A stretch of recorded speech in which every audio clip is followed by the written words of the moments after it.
երեք մեր հանձնաժողովի նիստից հետո ազգային ժողովի տարածքում այս միջանցքում տեղի ունեցել խայտառակագույն երևույթ։ Հերթական անգամ Պաշտպանության հանձնաժողովի նախագահ Անդրանիկ Քոչարյանը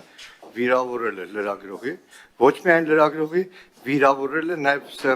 սեռով պայմանավորված։ Սա ուղղակի դառնում է անթույլատրելի, պարոն Պապիկյան, որպես քաղաքացիական պայմանագիր կուսակցության վարչության անդամ եմ։ Սա դառնում է անթույլատրելի, սա պետք է ունենա իր արձագանքը։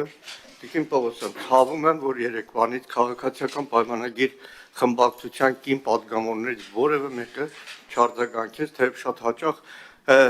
կանանց մասին թեկուզ փոքրիկ ակնարկը դառնում է բուն հակազդեցության։ Դիմում եմ լրագրողներին։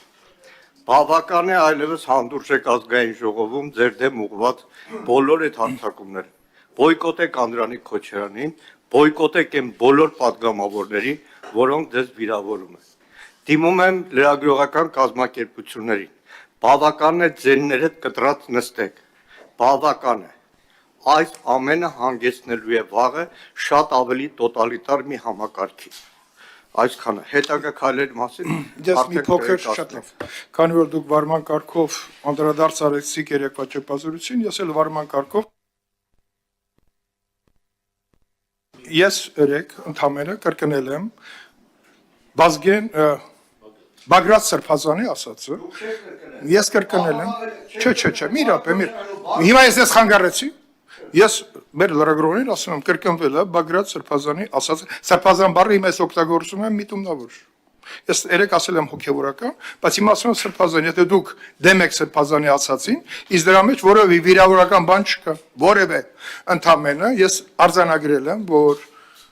պետքա խոսքը օգտագործելուց լինի մաքուր։ Եթե դուք դրա մեջ ինչ եք պատկերացնում, դա ձեր խնդիրն է։ Ես պատկերացրել եմ մաքուր խոսքի դրսևորում։ Շնորհակալ եմ, սկսում ենք նիստը։ Սրբազանի եթե կրկնում եք, կրկնեք նաև Դուք Սրբազանին դեմ չեք եղել ասածին, որ Նիկոլը պետք է հեռանա։ Դուք Սրբազանի ասածին չեք դիմադրել, հիմա լրագրողներին այսպես մանիպուլատիվ ինչ որ հայտարարություններ եք անում։ Խոսքը վերաբերվել է խոսքի մաքրությանը։ Պարզ էր դա։ Եթե դուք սխալ բան եք հասկացել, ամեն մարդ մտածում է իր փչացվածության աստիճանով։ Սկսում ենք նիստը, շնորհակալություն։ Պարոն Քոչարյան, ներողություն ասելու փոխարեն հիմա ոչ դուք պարտավոր եք ներողություն խնդրել։ Դուք կնոջը անձնապես կնոջն եք վիրավորել։ Կնոջ մենք նիստ կանենք, բայց դեռ որևէ քայլ անարձանք չպետք է լինի։ Առաջին դեպքը չի, երբ որ դուք կնոջ Մի վարքյան, այդ դեպքում դուք ինչ եք պատկերացնում։ Այո, կխոսանք ինչ-որ։ Դե ուրեմն եկեք նիստը անենք։ Ես հասկանում եմ ինչին էր ուղղված, բայց դուք սխալ ուղու վրա եք։ Իմ ասածը խոսքի մաքրությանն է վերաբերվել։ Չեք հասկացել, գնացեք